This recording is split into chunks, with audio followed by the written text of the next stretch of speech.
Hello, ഇന്ന് നമുക്ക് ഡിന്നറാക്കാൻ പറ്റിയിട്ടുള്ള ഒരു റെസിപ്പിയാണ് ഞാൻ ഷെയർ ചെയ്യുന്നത്. റാഗി സേമിയ ഉപയോഗിച്ചിട്ടാണ് ഇത് തയ്യാറാക്കുന്നത്. ആദ്യം നമ്മൾ റാഗി സേമിയ പുട്ടൊക്കെ ഉണ്ടാക്കുമ്പോൾ ചെയ്യുന്ന പോലെ തന്നെയാണിത്. ആദ്യം കുറച്ച് വെള്ളം എടുക്കുക, അതിലേക്ക് നന്നായിട്ട് ആവശ്യത്തിനുള്ള ഉപ്പ് ചേർക്കുക. എന്നിട്ട് എത്രയാണോ അളവിൽ നമുക്ക് റാഗി സേമിയ ആവശ്യമുള്ളത് അത്രത്തോളം ആ വെള്ളത്തിൽ മുഴുവനായിട്ട് മുങ്ങിക്കിടക്കുന്ന രീതിയിൽ ഒരു മിനിറ്റ് ഇട്ട് വെച്ചാൽ മതി. എന്നിട്ട് അത് നന്നായിട്ട് ഓട്ടപാത്രത്തിലിട്ടിട്ട് വെള്ളം ഫുള്ളായിട്ട് കളഞ്ഞെടുക്കണം. അതവിടെ റെഡി ആവട്ടെ. വെള്ളം നന്നായിട്ട് വാർന്നു പോയിട്ട് അത് നന്നായിട്ട് സോഫ്റ്റായിട്ട് വേറിട്ട് കിട്ടും. ഓരോ റാഗി സേമിയയും വേറിട്ട് കിട്ടും. ആ രീതിയിലാണ് നമുക്ക് വേണ്ടത്. ഒരുപാട് സമയം വെള്ളത്തിൽ കുതിർത്ത് വെച്ച് കുഴഞ്ഞു പോവരുത്. ഇനി ഇതിലേക്ക് ആവശ്യമുള്ളത് ആദ്യം നമുക്ക് പട്ടാണിക്കടല നമ്മൾ തലേദിവസം അല്ലെങ്കിൽ രാവിലെയോ വെള്ളത്തിലിട്ട് വെച്ചാൽ മതി. അത് കുതിർന്നതിന് ശേഷം അതൊരു കുക്കറിലേക്ക് ഇടുക. എന്നിട്ട് കുറച്ച് ഉപ്പും ചേർത്ത് വെള്ളവും ചേർത്തിട്ട് നമ്മളത് വേവിക്കാൻ വയ്ക്കുക. അത് എത്ര വിസിലാണോ ഓരോ കുക്കറിൻ്റെ വിസിലനുസരിച്ചായിരിക്കും നമ്മുടെ പട്ടാണിക്കടല വെന്ത് കിട്ടുന്നത്.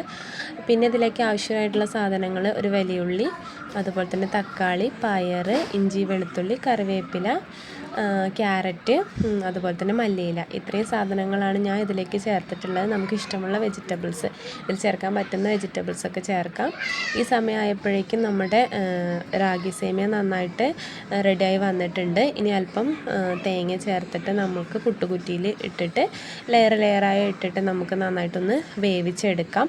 അതിന് ശേഷമാണ് ഇത് ഞാൻ ഉണ്ടാക്കാൻ പോകണം. എന്താണെന്ന് ഞാൻ പറഞ്ഞില്ലല്ലോ. ഇത് ഞാനൊരു ഉപ്പുമാവ് പോലെയാണ് ഉണ്ടാക്കുന്നത്. എന്നാൽ ഉപ്പുമാവിൻ്റെ ടേസ്റ്റ് ആയിരിക്കില്ല. ബിരിയാണി മസാലയൊക്കെ ചേർക്കുന്നത് കൊണ്ടൊരു ബിരിയാണി ടേസ്റ്റ് ആയിരിക്കും ഉണ്ടാവുക. പക്ഷേ നല്ല ടേസ്റ്റാണ്, കഴിക്കാൻ നല്ല രസമാണ്, എല്ലാവർക്കും ഇഷ്ടപ്പെടും. അപ്പോൾ നമ്മൾ നന്നായിട്ട് റാഗി സേമിയ പുട്ടും കുറ്റിയിലിട്ടിട്ട് ആവി കയറ്റിയെടുക്കുക. അതിന് ശേഷം മറ്റൊരു ചട്ടി അടുപ്പത്ത് വെച്ചിട്ട് നമുക്കതിലേക്ക് കുറച്ച് വെളിച്ചെണ്ണയും ഒരല്പം നെയ്യും കൂടി ഞാൻ ചേർത്ത് കൊടുക്കുന്നുണ്ട്. ഒരു ടേസ്റ്റ്, നെയ്യ് ചേർക്കുമ്പം ഒരു പ്രത്യേക ടേസ്റ്റ് കിട്ടും.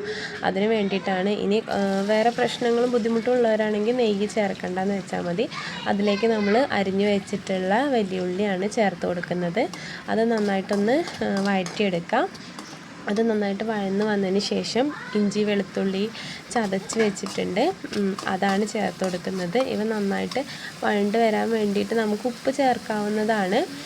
അല്ലെങ്കിൽ പച്ചക്കറികൾ ഇടുന്ന സമയത്ത് ഉപ്പ് ചേർത്താലും മതി. ഏതായാലും ഞാനിപ്പോൾ ഇഞ്ചി വെളുത്തുള്ളി പേസ്റ്റ് അല്ല, ചതച്ചത് ചേർക്കുന്നുണ്ട്. അത് നന്നായിട്ട് ഇളക്കിയതിന് ശേഷം ഞാൻ അടുത്തതായിട്ട് പയറാണ് ഞാൻ ഇടുന്നത്. പയർ നമ്മൾ വെജിറ്റബിൾസ് കഴിക്കാത്ത കുട്ടികളാണെങ്കിൽ നമ്മൾ ഈ രീതിയിൽ വെച്ച് കൊടുത്തു കഴിഞ്ഞാൽ അവരറിയാതെ പയറൊക്കെ കഴിച്ചോളും. അതിനുശേഷം ഞാൻ ക്യാരറ്റാണ് ചേർത്ത് കൊടുക്കുന്നത്.